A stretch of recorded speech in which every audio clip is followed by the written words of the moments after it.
Ελευσίνα, 4,5 μέτρα ψισταριά, 51 κουντουσούβλια στη σειρά. Εικόνες από την πρώτη δοκιμή. Σε λίγες μέρες ο φίλος μας ο Δημήτρης ανοίγει.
Ξεκινάμε με τα πρώτα, προβατίνα, 2 ειδών λουκάνικα, κοτόπουλο, χοιρινό και κεμπάπ.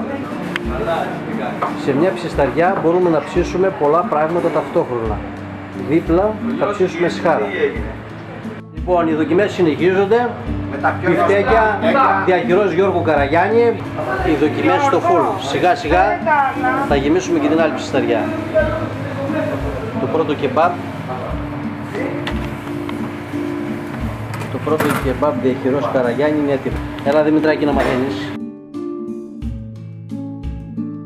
Πολλές δυνατότητες ψησίματος, σχάρα, ψήσιμο με περιστροφή, κεμπάπ.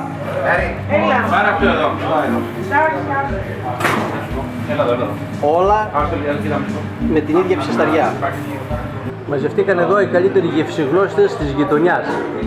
Φίλοι και γνωστοί του Δημήτρη. Όλα ήταν εκλεκτά. Καλές δουλειές φίλε Δημήτρη. Θα έρθουμε και άλλες φορές και όταν θα ανοίξεις και κανονικά επίσημα θα είμαστε εδώ. Εδώ θα είμαστε.